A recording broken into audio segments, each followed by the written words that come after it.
Well, we're back. Can you believe it? Another episode. More Um, fun than games. okay, this is starting to feel like a regular podcast. Right, legit, right? We're getting in a rhythm, folks. And I'm talking about in the podcast with you, dear listener. We're talking about we did a company move. Have you ever I guess you did for Wedding Veil, where you're like in one city as a crew and then you try. I've never done that before. Yeah, it was, yes, that's right. We did do that in the last episode of The Wedding Veil with Victor Webster. We got to do like a week in Greece, not to be a name dropper, but it was amazing. You And just then it's called name dropping when it's a country. okay, yeah, right. Location dropping. Yeah. And then we went, like, as a company, moved to uh, Bulgaria, which is beautiful and fun. But, I mean, once you're on an island in Greece, it's sort of, there's very few places where you could be like, oh, and then we went to this other place. It sort of doesn't matter where you go. It's not going to be as cool as You being on definitely the did island those of in the Rhodes. wrong order. Like you definitely did those in the wrong order. You definitely should have gone Bulgaria to the victory lap in Greece. Yeah, yeah. And what's interesting is like when I first heard this that the schedule was two weeks in Barcelona and then we traveled to Bilbao. At first I was like, well, Barcelona is going to be the like off the hook crazy party time with the arts, etc. And Bilbao is gonna be like boring and sort of industrial because Bilbao historically, it's like in the middle of Spain and was always a historically industrial city. But I gotta say, I'm kind of in love with Bilbao. Amazing. It's so cute. I love this Like town. I even the fact mean, that when we descended down, it's like Bilbao was like in this little nest in the like yes. in the mount. You drive down a mountain to get to it, and it's this super metropolitan city with tons of shopping, a bunch of Michelin star restaurants. And a It's Guggenheim. all the Guggenheim. It's like a small Vancouver. Yeah, yeah, it's great. And it is in the middle of the state of the country, but it does also have the ocean. I mean, it's got a little of everything, actually. And did we ever, week one, immediately go shoot right on the water? Yeah, Okay. it was So bold. it was a bold move, week one. Have you ever been so cold in your life?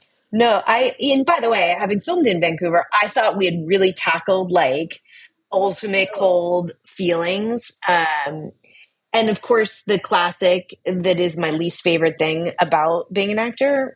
I mean, honestly, like maybe of all the things about being an actor, the thing I hate the most. Unemployment. It's not the unemployment. It's not the fact that all the odds are against you. It's the fact that sometimes you get really cold. Yeah, it's that you have to be cold and pretend you're not cold. That is genuinely like the lowest feeling for me. 100%. Because there's nothing romantic about being like, because we're in these like cute, and by the way, cutest little outfits. Yes, Like love Julia, our wardrobe costume designer, designer. costume Hmm. designer did the most incredible job choosing like these cute little, everything has like a little light jacket with it. But so then I was so grateful because you were like, Ashley and I need heated vests. Do you remember that? And Yeah, so we started putting these heated vests on, which quickly I learned when I was wearing the heated vest, I was in heaven. But then when you took the heated vest off of me, it's like getting out of a hot tub into the cold air. And it was yeah. almost worse. I know it's hard to decide. I like the heated vest because it's easier back and forth. We do traditionally in Vancouver also have these clever little, not little, like overwhelming parkas that we call affectionately called cozy coats. Um, and you put them on over your whole wardrobe, and it's essentially like a sleeping bag you're wearing. I mean, it's a big deal. Mhm. And I will say I found the electric vest was useful because it's smaller, it's lighter, it kind of just like leaves you still free to work with props or carry stuff or whatever else you need to do. And then it's just warming your like torso. Mhm. But it does so successfully warm you that when it is time to take it off, you're even colder than you thought possible, you know? So we had this really fun scene this week. It's fun to talk about. Like, because what I'll Now say about this it's fun to movie, talk about now that it's over.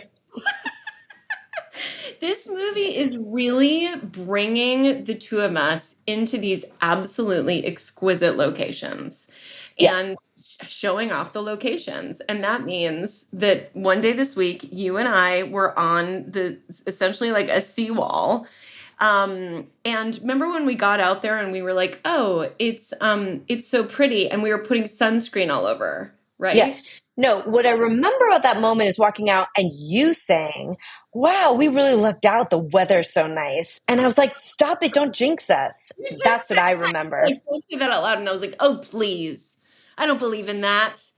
8 minutes later, there was like a hurricane warning, and we were running for cover. And suddenly, like in some strange little Spanish, we were remember that apartment? We were in this like Yeah, strange little Spanish apartment, and we like brought heaters in, and it was immediately like we were hunkering down, and I was like, we may never leave here. yeah, yeah. I mean, when? How do we get out of here? But what was funny about that moment too, because we were like shooting the scene. So right, so we have this really important moment in the movie that we're shooting at the seawall, and it's beautiful. And then it gets a little cloudy, and then the wind picks up. But in the meantime, we're like doing takes. I mean, we're still trying to get through it and work through our performances. And I think we got like my close up, and then we come around, or maybe like a medium shot or something. But We then we got come around. and we came in for a 2 shot, but we had not yet done the coverage. And all I remember is that my hair was like flipping towards you and long enough that it might have like hit you in the face. Like you were getting I was like, ponytail, like, yeah, right. Whisks of my hair like coming at you. And then we would try to like tamp it down and then say another line and then tamp it down and then say another line. Like and that was mom what we would were go, doing. hair. And then Yeah. I would basically take both palms and try to shove your hair down and then wait and kind of like do this and wait. And then I go.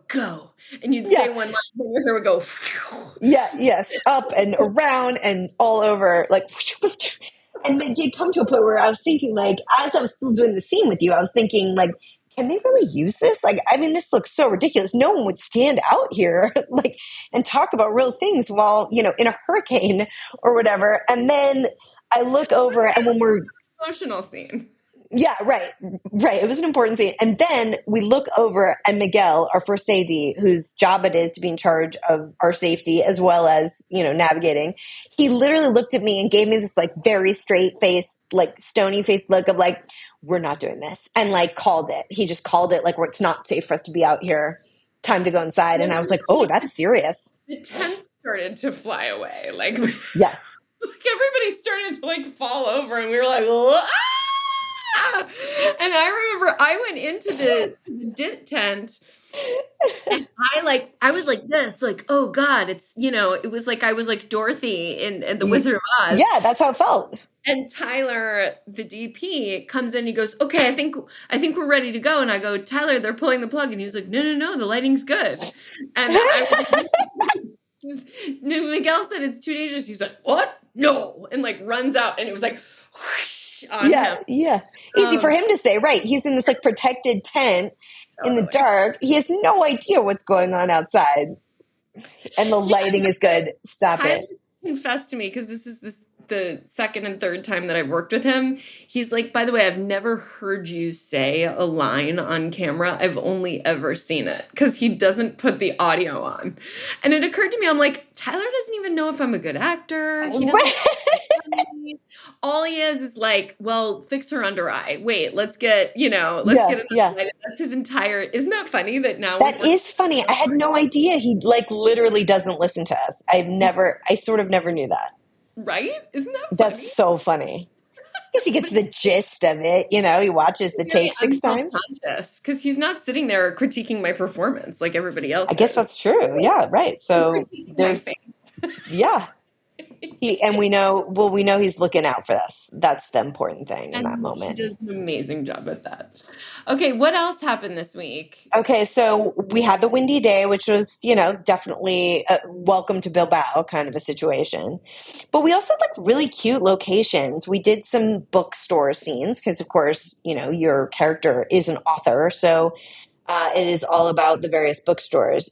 You got to shoot, I didn't get to see this location, but you shot a Boston bookstore. Yeah, it was like this week. I feel like there was less scenes with the two of us, and like you were on set without me, and I was like texting you and being like, "Are you okay? Like, what, I think you came to visit me one day too. You were like, I miss you. is this weird? Like, are you like, is everything all right? Do you need me to like advocate for you? Like, how's it going? How are they treating you?" And meanwhile, I'd been apart from you for like 3 hours. Yeah, right. It was like halfway through the first day that you weren't in, and you showed up on set, and I was like, "Oh, hi." Hi. I like pretending I was there for the snacks, but really I was just like, "Allie, you okay?" Because I just met you. I Um, love it. I missed you. I was happy. I was happy I that you bet showed you up. did. I bet you did. And Yeah, then conversely, you weren't in the bookstore stuff. And I was like, this is so strange. yeah. Um, How did you but that survive? Yeah, but it was also fun, it's fun. Like I'm always interested the openings of movies because that was what we were shooting was that beginning bookstore stuff and your beginning flower shop stuff it's such fun because it's the moment where like you're grabbing the audience who has no idea what this movie is about and you're introducing them to not just like the story and the premise of the story but also like our tone, who we are, who our characters are, and they're to What me this movie's about? Yeah. yeah, it's always the most fun scenes. Like you learn Do you so much about your feel the pressure of that? Like, do you think about that a lot when you're not just like developing it or producing and writing, but when you're in the scenes, are you very aware of like, okay, this is the first moment the audience is going to meet my character, like, and you're just conscious of that as you're going very much, forward? very much. I'm like, especially. I mean, it depends on the scene, but if it's like a comedic scene, it's really important we get it right. And I always like if it's the first time I'm on camera in the movie, I always go up to the DP and I'm like, don't forget, this is important. We're gonna lose them right away if this isn't awesome. Right, right, right. Like Help for us, me help you. yeah, exactly. But it's kind of like I liken it to like when you're throwing a dinner party and someone first arrives at your house, you set the tone for the whole night. And Oh, it's good the call. Yeah. same thing. It's like you open up the door and you go, "Hi, welcome." And they go, "Oh, good." You know, Yes. as opposed to like if you're weird in the beginning, they might be like, "Uh-oh." And you might warm up and Right. a good night, but like it's a And they're long like, wait, I can't sit on the furniture, or like, how is this going to go? like, oh, are we Yeah, being, should I take my shoes off? Are we being very polite? Here's what right. I brought you is like a different vibe than like, oh my God, I'm in my pajamas. Get in here. Yes, yes, You that's amazing. Right, right, right. I Um, love that. yeah. So That's so we both true. got to do those scenes this week, which was fun. Very fun. Yes. And I think it's so beautiful. I think we really married, I mean, like, a little behind the scenes is that there are definitely scenes from in that we shot in Bilbao, but this is true, of all the movies, right? Like, you're shooting, anywhere, and you're kind of making it seem like New York City, or you're making it seem like wherever. So these scenes, we shot in Barcelona, all the exteriors, but we shot some of the interiors, so the inside of the bookstore or the inside of the flower shop, and as if it was in Barcelona. And for a lot of different reasons, but certainly we found some beautiful locations. It all has that same really beautiful Spanish character to it. That was another surprise about Bilbao that I loved, is I do think there is sort of a more industrial area, which is where I was staying, outside of that downtown sort of old town square part. But that is where we were filming, on these like walking streets in Bilbao. And I mean, it was delightful. There were so many beautiful locations, little walking streets, cobblestone. I was wearing high heels. I don't know if you came Yeah, across this, where I was like, oh gosh, don't turn an ankle right now. totally. Totally. You got to protect those ankles. Yeah. And the other thing I really love about Bilbao is it's all these bridges. It's so romantic and it's a kind of a rainy city, but it doesn't, like on the regular, it doesn't like dump on us so far for more than like 5 minutes. You know what I mean? Like it's Yeah, it like a was temperate. yeah, Other that's than the hurricane, other than a brief hurricane, which only lasted 40 minutes or so. And yeah, then, yeah, and then even that passed. Yeah, right. yeah.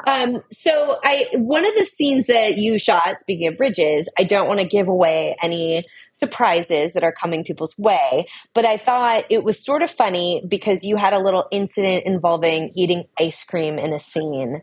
And I told you afterwards that I did a commercial when I was 5 years old involving eating ice cream, and the prop department gave me mashed potatoes. I was so disappointed. This was like a real, not unlike being cold and pretending like you're not cold in the scenes, having to eat weird things but pretend like it's something you love. Like this situation was very upsetting to me as a young person, finding out that like actually Core mashed child. potatoes look like ice cream, and it's very upsetting.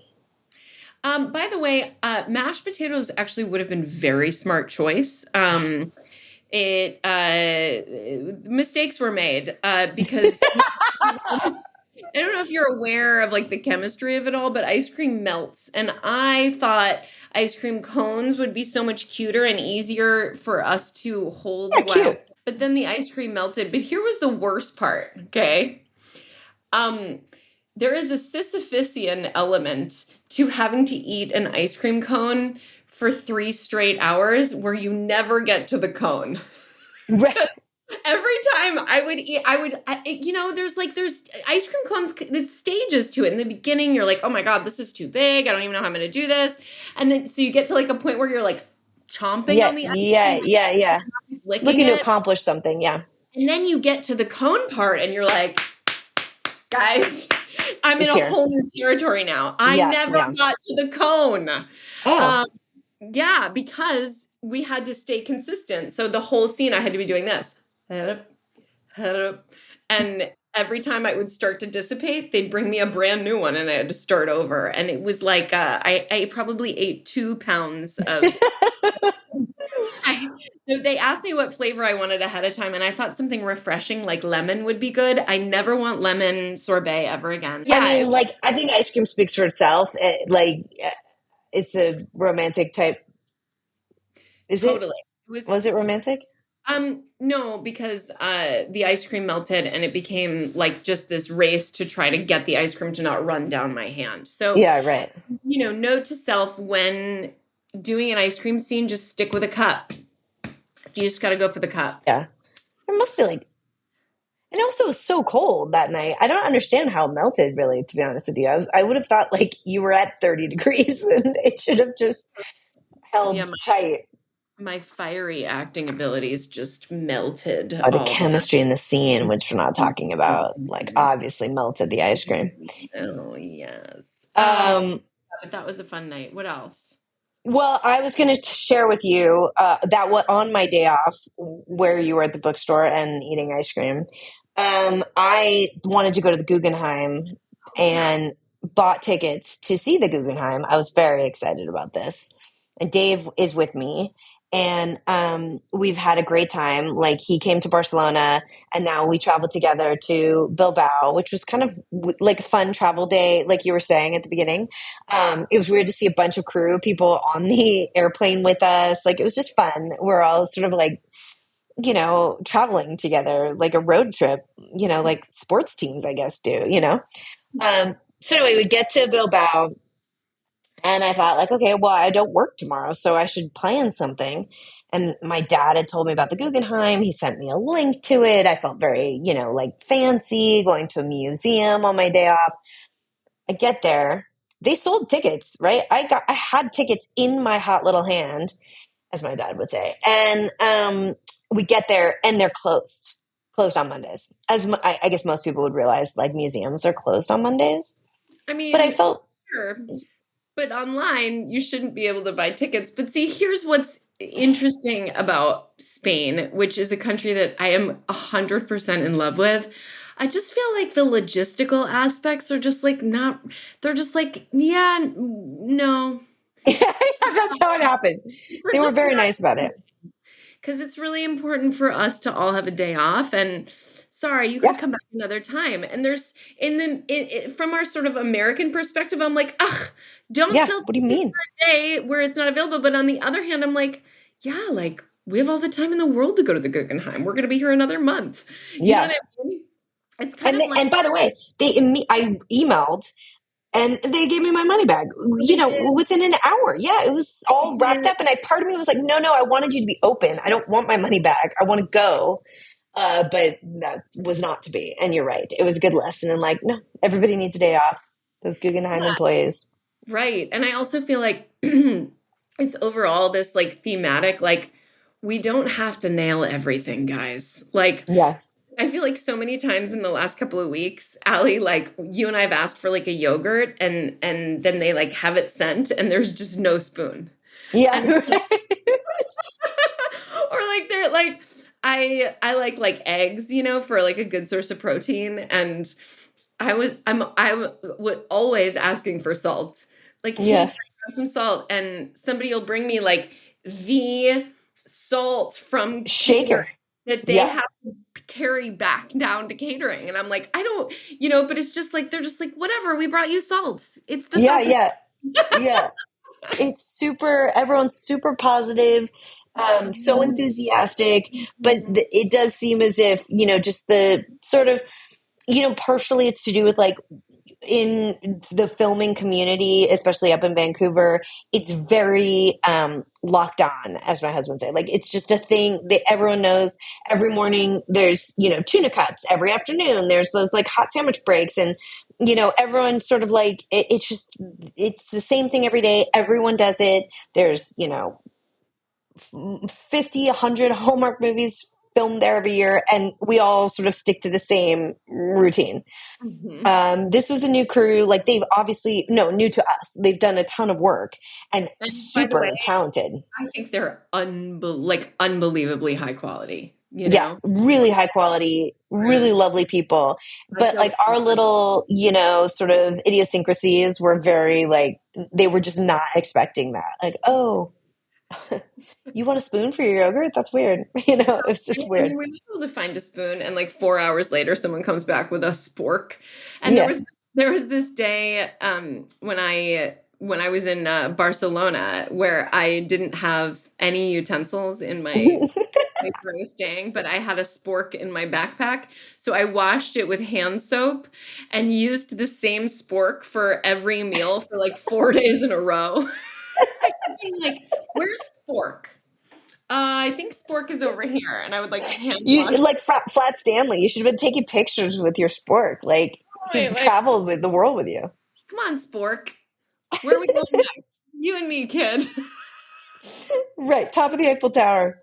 I mean, he helped you through some dark times. Totally. Yeah, like Forky. Anyway, okay, what else? What else happened this week? It was such a fun week. Um, well, you had some family. Your family didn't come with you to Bilbao, right? So they stayed and had a great time in Barcelona. But you No, left them at the airport, which was sad. I got to say goodbye to them. They were so cute, all packed up, your boys and their backpacks. it's like we talk about, getting usually we do these movies in Vancouver and it's a pretty straight shot back to LA, but part of the draw of being able to shoot this movie in Europe was being able to like somehow get my kids out of the States. They'd never been out of the States before. And it was such a big deal. The plane ride over was long and they were fascinated by jet lag. And we'd had them like on Duolingo learning Spanish and they had so many adventures in Barcelona. It was so fun. But part of why I brought them out and the timing that I did is because I've never been apart from them for more than actually 3 weeks is the longest I've ever gone apart from them. But I am about to be apart from them for 4 whole weeks, which is the longest I've ever gone. And it was intense in the airport. Like I had both of them just hugging me on both Oh, sides. And yeah, it was intense. And I kind of feel like, oh my gosh, week one in Bilbao, now I have 3 weeks left. yeah. But it's it's a profound thing. It's a different lifestyle. Like my kids are still a little young. They're 7 and 10, and they still very much like wake up in the middle of the night and don't like Yeah. to go to the bathroom alone and really love cuddling and they get scared and Yeah. so it's kind of an Do you intense. FaceTime with them? Are you able to sort of, FaceTime is an interesting thing. For some reason, for my kids, it ignites all of their anxiety. Seeing me, they're like, "Where are you?" yeah, Like, how, oh my gosh, she's right here. But like, when is she? And it sort of digs it all up. So we've actually sort of found that like they're better. It's like better if I'm not, like I leave them little notes or, little yeah, voice memos and little videos and stuff, but to sit there with them on FaceTime, the other thing is it just all becomes about like emojis and filters on FaceTime. And so I'm yeah, like, yeah. a video game and like we're not spending quality time together right now. Like you're just using me like a toy. But Um by the way, my daughter is 16 and she still loves like a close up of the eyeball while we're talking. And I'm like, it's a lot of like why? Why is this happening? up the nose. Yeah, like oh Yeah. my gosh, look at my ear. Funny faces. I still get my phone back and I'll find like 30 pictures of her with like, wait a second, who am I talking to right now? You are the queen of funny face photos. So you and Megan have a lot in common in that way, but don't act. I mean, I think it is an age related issue probably to do with like the FaceTime, feeling, that's a hard thing to get on board for and understand it. But that never changes. My kids still make funny faces on It's FaceTime. probably even worse because all I want to do is stare in their eyes and be like, "How are you feeling?" And they're like, Yeah. ah, Yeah. like Yeah. Yeah. everything. I'm like, all I want to talk about is how you're feeling, what your feelings are like. Yeah. Um, yeah, so I don't blame them for being super annoyed. And then the um, time difference is weird too. Yeah. Yeah, it's weird because I have like this little internal clock in my head now where like 4 p.m. comes and I'm like, oh my gosh, they're up. So I'm like going on our Nest cam to see like, oh, did they take the garbage out? Oh, or are they fighting as they get in the car? And then I get the Yes. call from my husband after school drop off to tell me, what the drama was. And, you know, Yeah. That's it's a cute. different world. The time change makes Um, it different. Karina, our very talented makeup artist, my dear friend, uh, she has grandkids, and it is so funny because she checks the Nest Cam to see if her if her granddaughter has like a cute hairstyle, and every morning she's annoyed at like they didn't brush it out, or she didn't get the braid, or like it's not a cute enough outfit, like they didn't accessorize her little jumpsuit the right way, and I'm like, oh my gosh, that's a lot you have to let go. Right. But I guess it's like in some weird way, some way that we get to feel like we're still a part of things. Yeah, it's still a part of it for Her sure. getting to have an opinion about that her granddaughter's hairstyle is a way that she can feel connected and like she's still parenting. You know what I Yeah, mean? yeah, yeah. It totally keeps you involved. I mean, I text with my daughter every morning to make sure she was awake and getting ready for school. And it was just, it does, right? Like it makes you feel included and a part of it, and totally more for me, I'm sure, than for her. But Yeah. Megan still enjoyed like hearing from me Yeah, of to start course. the day. So yeah, that's fun. I mean, it's been a couple weeks now. So I guess we're like settling into Bilbao. I mean, Uh, what's crazy is we're halfway through. yeah. Isn't that crazy? We're halfway Yeah, I through. didn't even think of that. You're Yeah. right. So we have 3 weeks left. Um, It's been funny and weird to shoot two movies at the same time. Like what scene is this from what movie? What's happening right now? And luckily we have a very excellent team of people helping us navigate that. But I have found myself really having to look at it the night before in a way that I don't normally, because I read these scripts, I know them pretty well. Sometimes when we're producing, like I've read them a bunch of times. And so when I get the sides, I'm like, oh, yeah, right. I know exactly where this falls into the movie. But with two of them, it is a whole different kettle of fish. 'Cause sometimes I'll look at you and I'm like, remind me. Yeah. And you're like, ooh, let's go find out, Yeah. Yeah. Right. Like, oh, let's double check. Yeah, because we're shooting, sometimes 5 scenes a day, and each one is from different part in 2 different movies. So it's complicated. But Yeah, anyway, it's been so fun, and feel so lucky that you're my partner in this. I And feel the same way. I'm so excited for another 3 weeks. I'm really excited. I'm really excited for what's to come. I think we have some fun scenes next week that we get to tackle. So I'm really looking forward to that. You have more fun scenes in the market, which are a little more technical. So I'm really excited for that idea. I loved it when I read it in the script. And I know you got to like talk to Ron about how you were going to shoot it and like kind of a cool camera kit that you get to use. Yeah. So a little jealous of that whole situation, but B, like I think that's so fun and cool, and I think you have more scenes from that next week. Like we can strap the camera kit to your waist as well, just for funsies. It is very empowering. Was Um, it? yeah, yeah. So I mean, the best part of I think we do it twice. You did The a bit of it in Barcelona, and now you're going to do more to finish off that scene. Yeah. So when we were in Barcelona, it was so cool because we were shooting with what you and I call real human people. Um, among- people who aren't necessarily background that we've hired. And it's really cool. Like people who watch this movie, you're going to see so much of what you see of Barcelona and of Spain are just people walking around thinking we're crazy, Yeah, strange actor types, who we're really capturing the people. So I got to do this sequence where I was walking through the market and we just strapped a camera right to me that I'm talking directly into the lens, and walking amongst the people. yeah, It's really cool. We didn't even really rehearse. We just went in there. I knew my lines, and I would slate it and clap, and then just go do a couple takes. It was so cool. So that's really fun. That's yeah, really cool.